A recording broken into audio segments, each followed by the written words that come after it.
Hey, welcome back to World Entertainment, and unfortunately, we're about to review episode 4 of season 2 of Rings of Power. Yes, it's still going. Thankfully, we are now halfway through the season. Unfortunately, we're only halfway through the season. This episode, I'll be honest with you, I was really struggling to actually pay attention to it. It is so boring. Like, it feels like it takes forever to get through anything. It just dragged along, and it was just like, how long is left in this? And it's like, you're only 10 minutes into it. You're like, Jesus.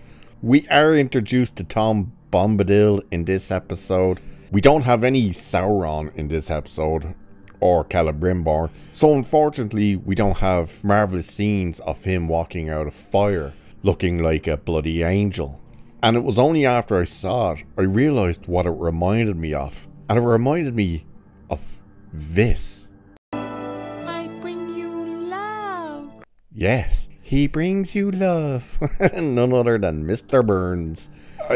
But this episode, we get some bangers of stupidity in this episode. So, as we know how last episode ended, I almost said season, Galadriel is basically going to run second to Elrond while they go in search for Sauron and whatnot and all this BS. And the first thing Elrond does is ask Galadriel, hey, do you know any people and trust any people that could come along?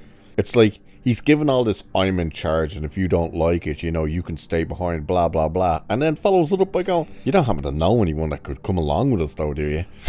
It's like, what? But they get to a bridge. They get to where they're going in absolutely no time. But they get to this gigantic bridge. And you'll see the images here and there throughout this. And you can just see how piss poor the effects are on this. Whether it's volume or just green screen, don't know. But it looks terrible. But you have this gigantic bridge that's destroyed. And Elrond has his hand on the wall. And he says, lightning. Yeah, he's trying to tell us that lightning destroyed the bridge. Lightning does a lot of things. Pretty sure it doesn't destroy bridges. And then she follows up by saying, oh no, earthly force or some crap did this. They also went on this mission with an away team, as Gary from Nerd Roddick put it. Which is true, they are literally the red shirts from Star Trek. It's like, oh, it's the goddamn Expendables. All of them get to say stuff, except the Asian girl, till almost the end of the episode. Yes, that's right.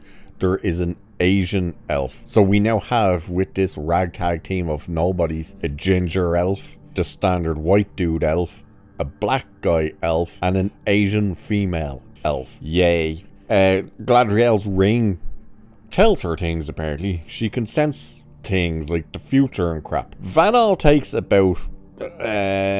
I think it's about 6 minutes of the episode. Probably less because of the whole recap and title credit scene, which takes 3 minutes and 20 seconds this week. Oh, by the way, this episode again is filmed by 2 of the female directors. So it's great that they went out of their way to say, oh, all these episodes are filmed by 3 women. And yet it turns out that each episode, it takes at least 2 of them to film. So 6 minutes only passes, and then we get into possibly the most boringest part of this entire episode that just goes on for almost 20 minutes. Well, actually it's over 20 minutes, I think, of the stranger finding Tom Bombadil. Poppy and Mary are...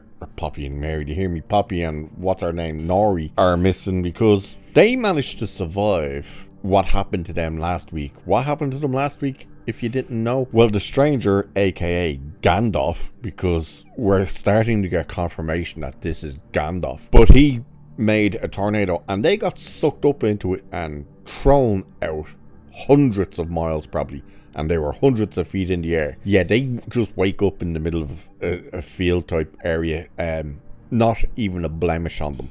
But he follows a goat, and the goat leads him to Tom Bombadil, who's just like, oh, who are you? And the dialogue is hard to keep your focus with. It's just so boring. You start drifting off. You look at other things. But he's talking about like, oh, the stars we're looking for are right under your house, and you're like, you do realize if you're like 100 miles in the other direction, you would still see them same stars, you moron. But it's ridiculous. The map blows out of his hand, gets stuck in a tree. The tree eats Gandalf, not Gandalf. Venori and Mary are Jesus, what's her name?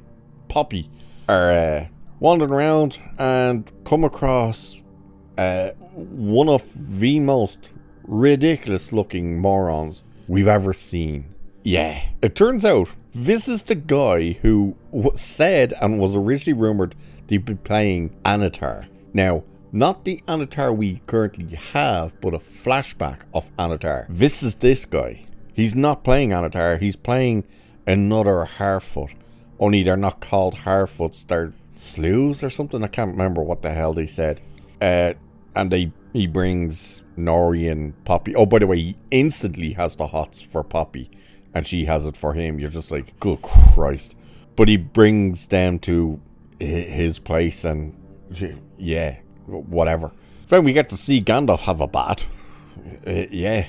And then he just has a big random waffle conversation with Bombadil about wanting to be able to use his powers. And then he tells him like, oh, the last Eastard who came here asked the same thing, and he's the Dark Lord, like a dark wizard, which is the guy with the Slim Shady bitch.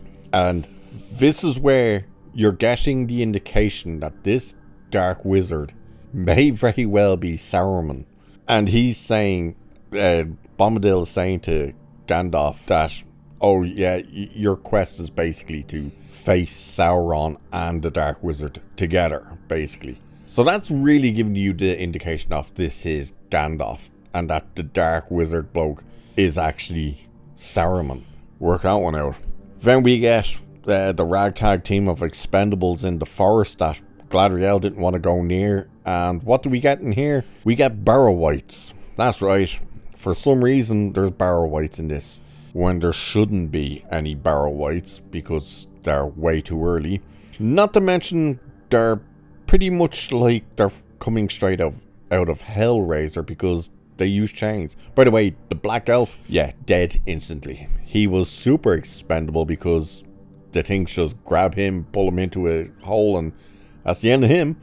It's like, oh, okay. And they find out, they start trying to fight these things, and it turns out, oh, you can't. Our weapons are no use against them. So while they're all standing there, Elrond and the white token elf decide, oh, we'll just open this tomb while these things don't attack us to get the weapons they were buried with to kill them. And they do. Then we get to our next absolutely horrendously boring scene, which takes up half the episode as well, which is Isildur, Don Lemnis, and whatever. I think her name is Astrid, I think they said. This Adar spy type person. They're out in the forest trying to find Theo. Don Lemnis finds an arm and a guy all fucked up, like properly ripped apart and stuff.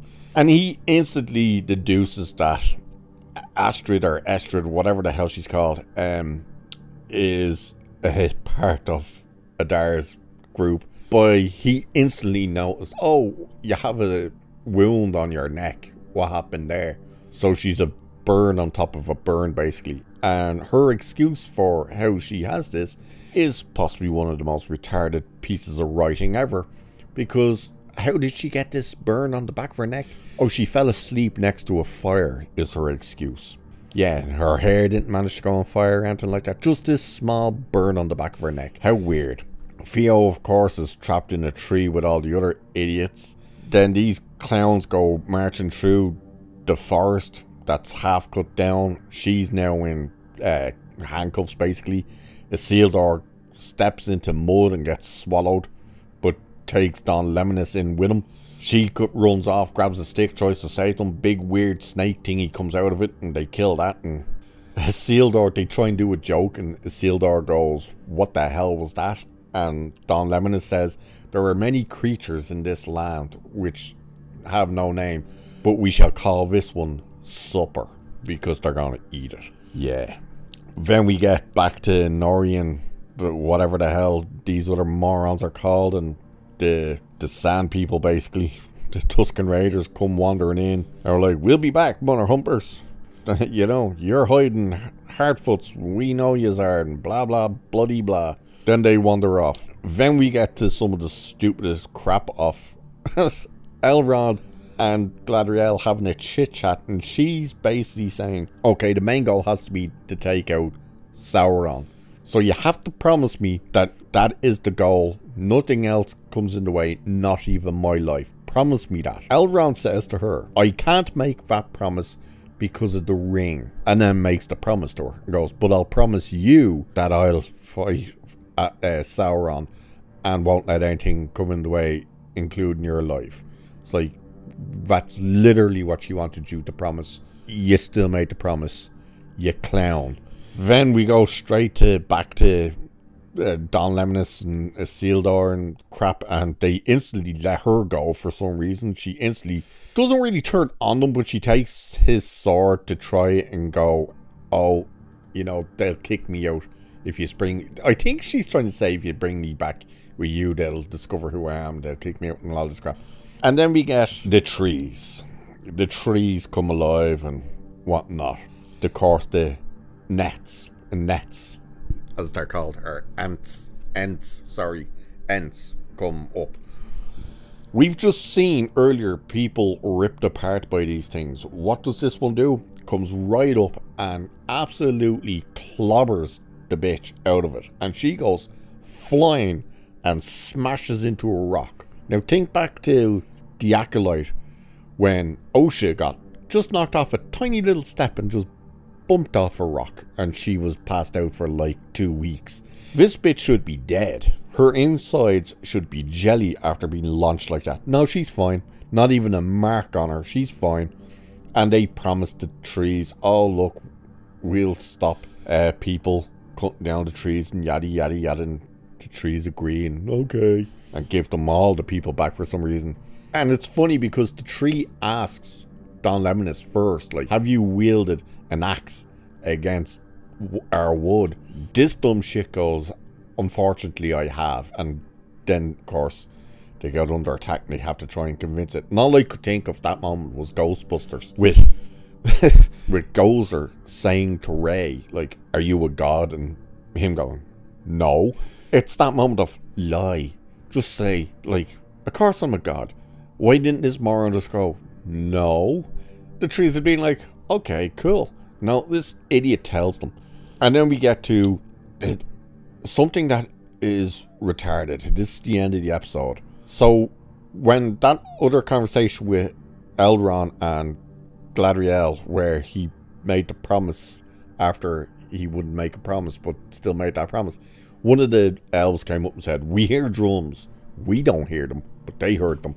Turns out there's a giant army of orcs marching through the elven land. All of a sudden, the token white elf gets shot in the stomach by an arrow. Did the orcs spot the elves? Were they firing at the elves? No, they were actually chasing a horse and trying to shoot the horse, and accidentally, without knowing that them elves were there, managed to hit one of the elves in the stomach with an arrow. Which Galadriel's ring now is superpowers because it heals him. It manages to pop the arrow out and heals him. And then she says, I shit you, by the way, the horse got away. And they were like, let it go, you know, got away. The dude starts going, because he got shot. They hear that and then they can smell them out. The horse is gone. The orcs don't have no horses, okay? Neither do these morons, the elves. She tells the rest of them, okay, you bugger off, save yourselves, I'll delay them.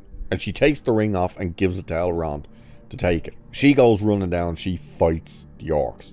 And she starts slaughtering them. This is stupid. She takes out like 10 of them, right?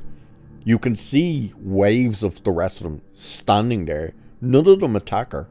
They just stand there and wait until these ones are dead, and then they attack. And it's not like they're moving, they're just literally standing there. It's like they're waiting for their cue. But it gets worse because all of a sudden, she jumps up onto a horse which looks like the same horse that they were trying to capture and didn't, that got away. It even had a saddle and everything on it. It was like, where the fuck did that horse come from? But all of a sudden there was a horse. She's still fighting. She jumps off. She uses a lantern like it's napalm. Literally, she throws it into the air, shoots it, and the thing explodes all over the orcs. The other elves kind of stop and look back, seeing what's happening. And one of them's like, wow, how great of her to sacrifice herself for us. And Elrond's like, she didn't do it for us, she did it for the ring. And it ends with her basically getting captured by none other than Adar. Adar is there, and that's where the episode ends. I'm amazed that I even remember that much, because this episode was insufferable. It was so boring. Nothing happens. They drag out these conversations. Literally, Don Lemon is talking to the tree. He took forever to say a line. Like, he's like, I'm so sorry for everything. And you're just like, Jesus Christ, spit it out. it's like Happy, or not Happy Gilmore, Billy Madison is like, today, Junior. It's like, come on. And every conversation in this episode is like that. This was actually painful. This felt like I was watching another 3 hours, and it was an hour long. Shocking. But there you go. There's the horrendous review with some of the stupidest shit we've ever seen and heard from this show. So with that, I shall leave it there for this one. Like, share, subscribe. You know the drill. Cheers, and I'll catch you in the next one.